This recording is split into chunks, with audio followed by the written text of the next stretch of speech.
Assalamualaikum warahmatullahi wabarakatuh. Om Swastiastu, Namo Buddhaya, Shalom, salam sejahtera, salam rahayu. Kita berjumpa kembali dengan Forum Organisasi Studi Kebijakan LSM kami. Hal ini kami mengucapkan selamat berbahagia bagi yang mendengar. Selamat berbahagia yang melihat, menonton. Kami doakan sukses, bahagia, sehat, dan umur panjang semuanya. Baiklah, untuk saat ini kami akan memberikan tema yaitu khususnya insiden Eki Pina tahun 2016 bagi hakim, jaksa, dan penyidik polisi. Mereka harusnya self control atau istilahnya introspeksi diri. Mengapa kami katakan demikian? Karena banyak kejanggalan-kejanggalan dalam proses hukumnya, dan baik dalam bentuk saksian, dalam bentuk pengakuan, dan dalam bentuk petunjuk para ahli, saksi ahli, dan dalam bentuk bukti. Nah, ini kurang sinkron, artinya tidak ada sinkronisasi.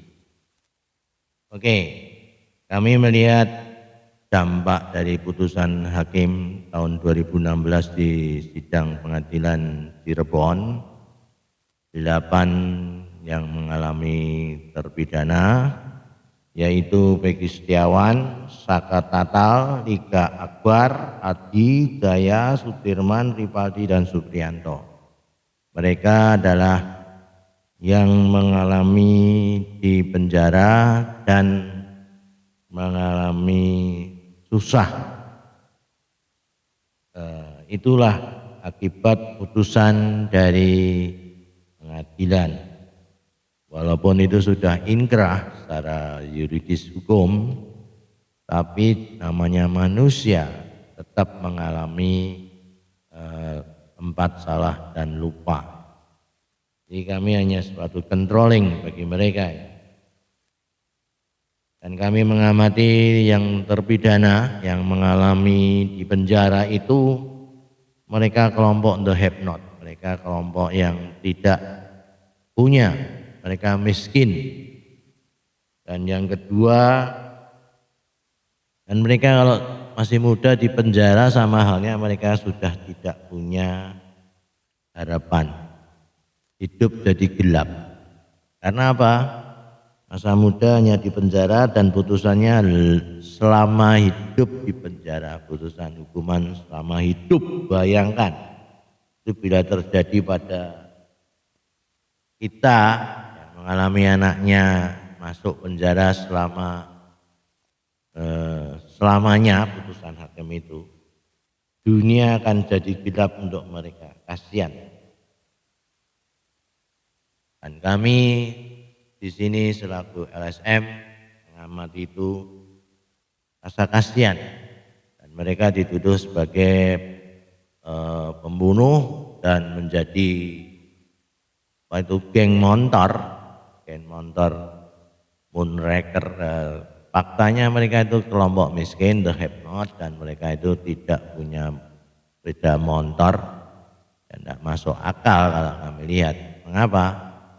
Itu illogical, jadi tidak masuk akal. Kelompok miskin tidak punya sepeda motor menjadi geng Moonraker yang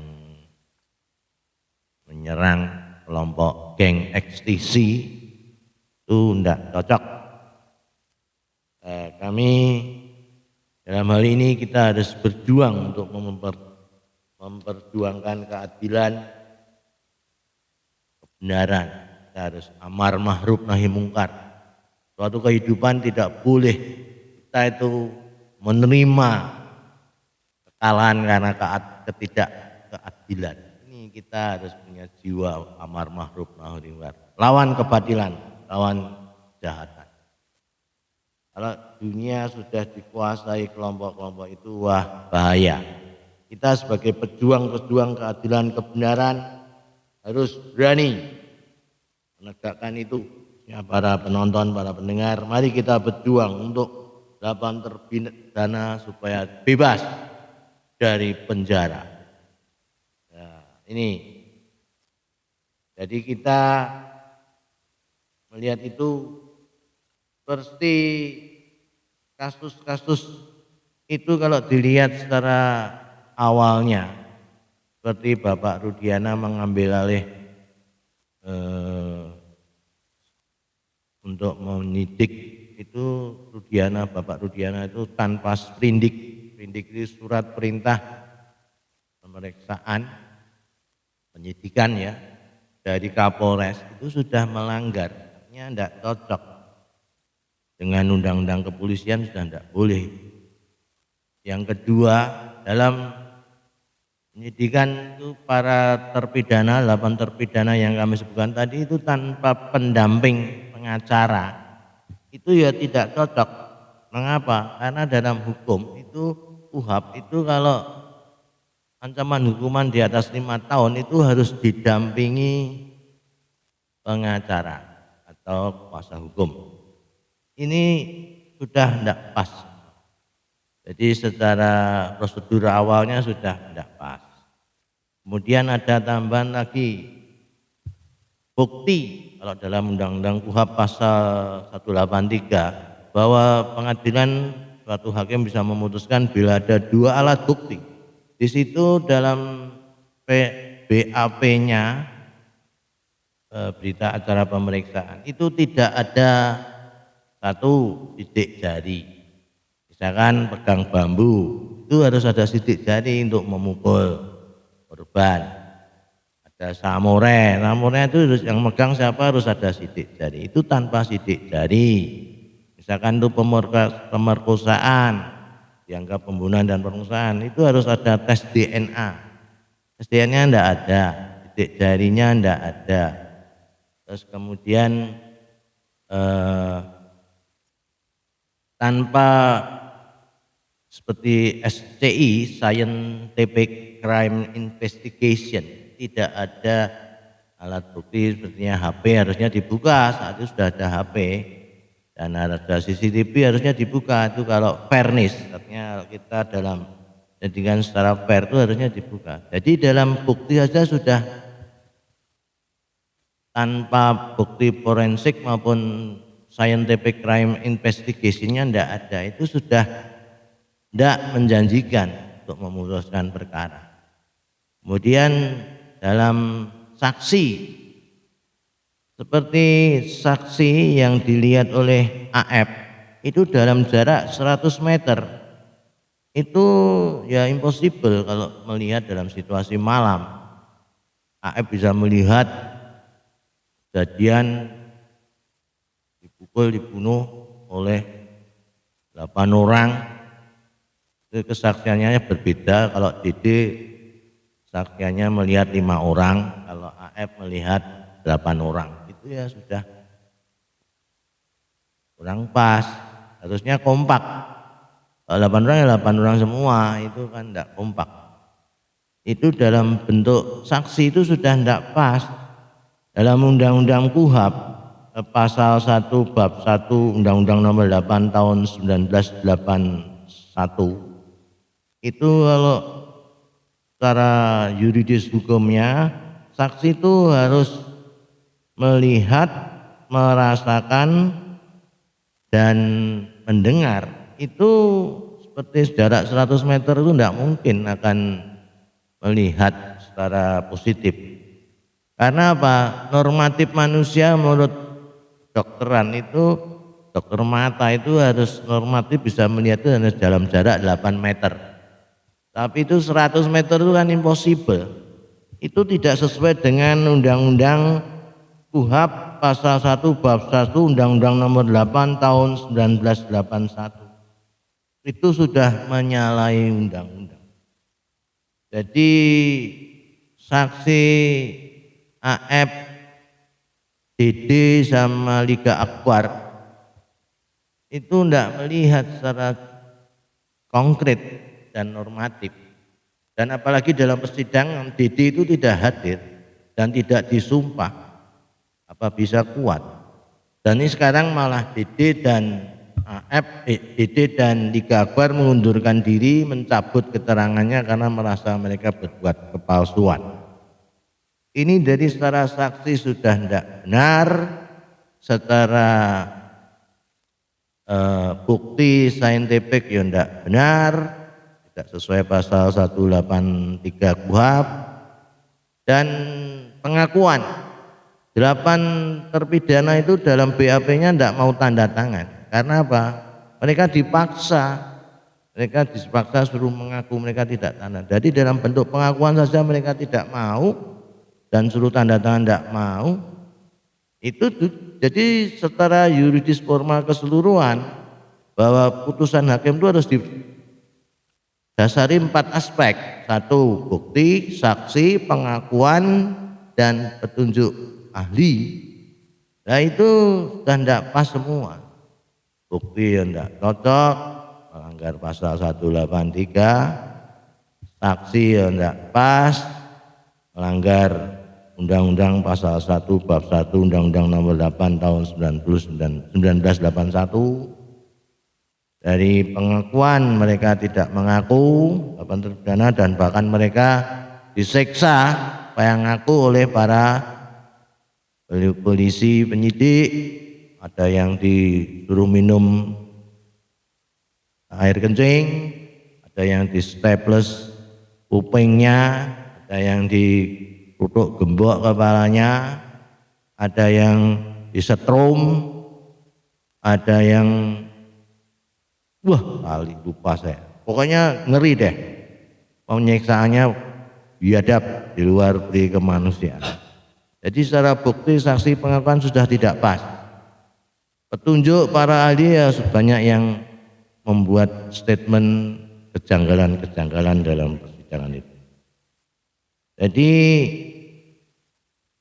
makanya ini loh, jangan terjadi untuk kita lagi di tahun yang akan datang, atau masalah ini, masalah apa?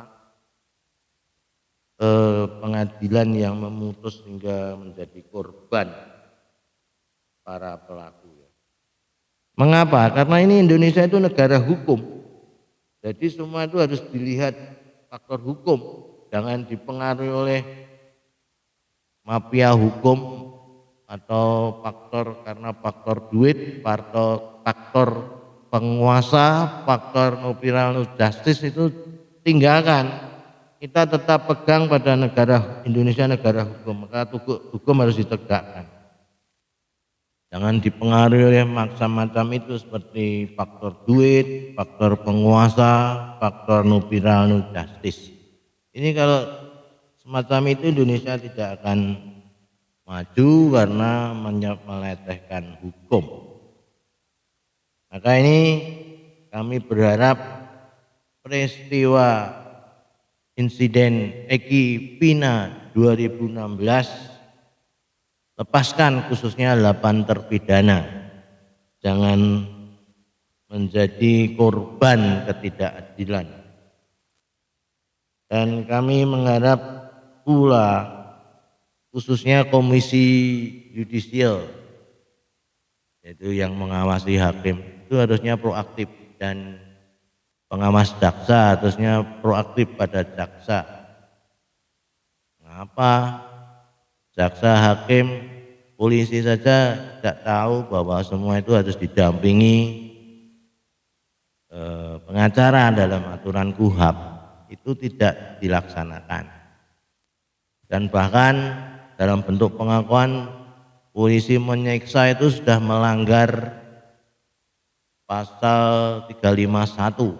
Jadi pasal penyiksaan itu ancamannya 2-4 tahun.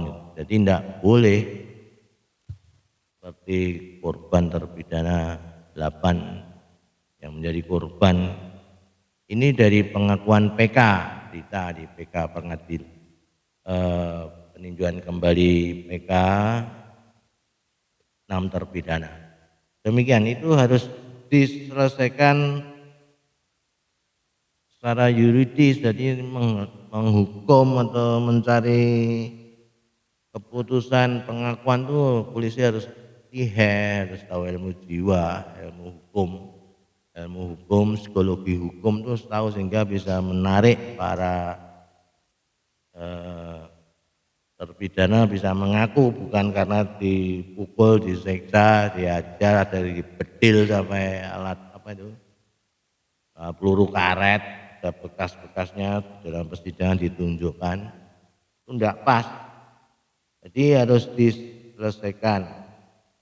Maka seperti barang rekayasa yang mereka kemarin, ternyata barang bukti rekayasa juga ada bambu, katanya dibuat tanggal 31 Agustus oleh polisi, kata Sudirman. Itu buat barang bukti, berarti pada peristiwa kejadian tanggal 27 Agustus 2016 sampai 31 Agustus 2016 barang bukti baru datang. Ini kan satu barang bukti rekayasa. Ini kesaksian dari Sudirman terpidana. Nah, demikian ini. Maka kami mengamati, mengawali, dan juga 8 terpidana itu dalam kejadian peristiwa tanggal 27 Agustus 2016 mereka tidak di TKP. Mereka sudah tidak di tempat itu, kok bisa ditangkap. Seperti Peggy Setiawan saat terjadi itu mereka di Bandung. Tapi akhirnya ini mengajukan pra peradilan oleh Hakim Sulaiman, Eman Sulaiman, dia lolos. Ya, di Tuhan ya. Itulah kemenangan, kebenaran akan mulai mengukir dan tercerah. Itulah. Dan Sakatata yang sudah keluar karena dia dianggap usia yang 15 tahun masih di bawah umur, dihukum hanya 8 tahun. Setiawan sudah mengalami 8 tahun dan mengalami sidang pra peradilan dengan Hakim Eman Sulaiman di Pengadilan Negeri Bandung. Selamat lolos, tinggal 6 terpidana. Kita mengharapkan juga lolos supaya jangan dihukum karena mereka tidak berdosa dan tidak bersalah. Demikian statement kami, mudah-mudahan ini terkabul, Mahkamah Agung mengabulkan supaya mereka bebas setelah adanya 3 PK.